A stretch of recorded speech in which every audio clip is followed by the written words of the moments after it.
अब बात हरियाणा की। हरियाणा के राज्यसभा इलेक्शन में कांग्रेस की अंदरूनी कलह खुलकर सामने आई। 2 सीटों के लिए कल वोटिंग हुई। बाकी राज्यों में रात 9 बजे तक नतीजे भी आ गए थे, लेकिन हरियाणा में रात करीब 11 बजे काउंटिंग शुरू हो पाई और रात को 2 बजे रिजल्ट अनाउंस किया गया।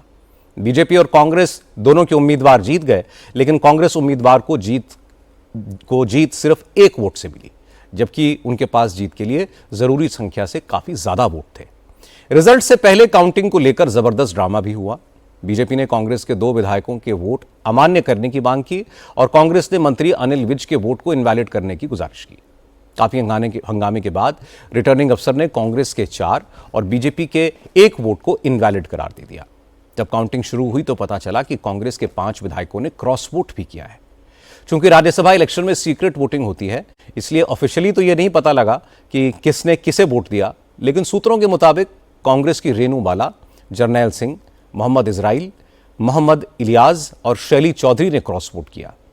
90 मेंबर्स वाली हरियाणा विधानसभा में जीत के लिए 31 विधायकों के वोट चाहिए थे।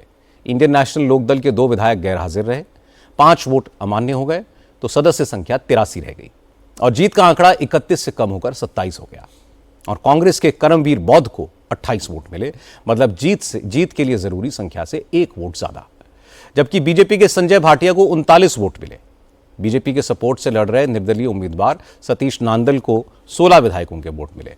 अगर कांग्रेस कैंडिडेट पहले ही फर्स्ट प्रायोरिटी के वोट से जीत चुके थे, इसलिए सेकंड प्रेफरेंस की नौबत नहीं आई।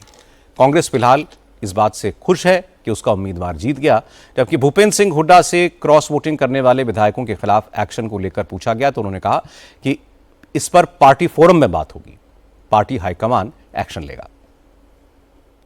आज हरियाणा का जो नतीजा है राज्यसभा का, कर्जा तंत्र की जीत हुई है और वोट चोरी की हार हुई है। 2 सीट थी, एक बहुमत के हिसाब से एक कांग्रेस की थी, एक बीजेपी की थी। शुरू से कह रहे हैं तीसरा कैंडिडेट करके इन्होंने वोट चोरी का पूरा प्रयास किया, लेकिन हमारे विधायकों ने उसको असफल कर दिया। आरओ का जो एटीट्यूड रहा वो पार्टीशन रहा, बावजूद इसके हमारी जीत हुई है। जो क्रॉस वोटिंग हुई है उसका नाम नहीं लूंगा, लेकिन लोग समझ चुके हैं, लोग बदला लेंगे। भूपेंद्र सिंह हुड्डा के लिए ये चुनाव प्रतिष्ठा का सवाल बन गए थे। पिछले 2 बार से हरियाणा के राज्यसभा चुनाव में कांग्रेस को झटका लग रहा था। अगर इस बार भी कोई उलटफेर होता तो हुड्डा परिवार की साख पर सवाल खड़े हो जाते। इसलिए भूपेंद्र हुड्डा और दीपेंद्र हुड्डा ने करमवीर बौद्ध को जिताने में जान लगा दी। जीत के बाद दीपेंद्र हुड्डा ने एक फोटो भी ट्वीट की, जिसमें हुड्डा को मतदान केंद्र के पास पहरा देते हुए दिखाया गया। फोटो में अखबार की क्लिपिंग है, इसमें लिखा है वोटों पर हुड्डा का पहरा। एक तरफ कांग्रेस विधायक चंद्रमोहन बिश्नोई वोट डाल रहे हैं, वहीं हुड्डा दूसरी तरफ देख रहे हैं।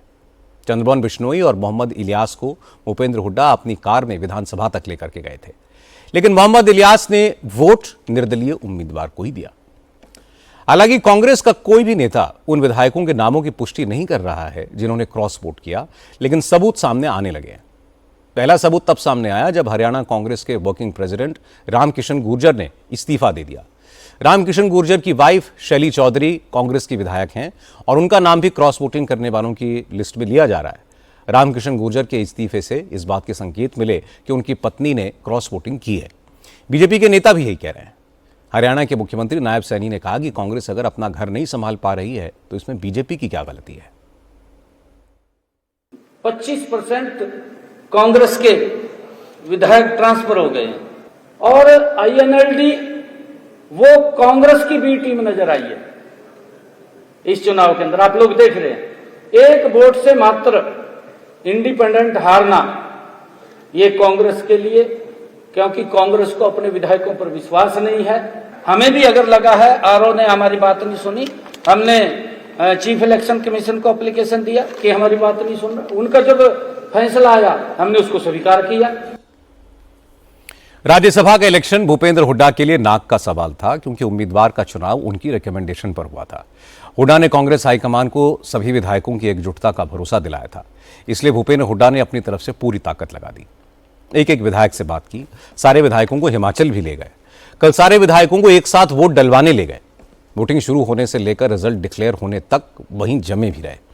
इसके बाद भी क्रॉस वोटिंग हो गई, यह हैरानी की बात है। हालांकि कांग्रेस का उम्मीदवार एक वोट से जीत गया और इसका पूरा क्रेडिट भूपेंद्र हुड्डा को ही जाना चाहिए।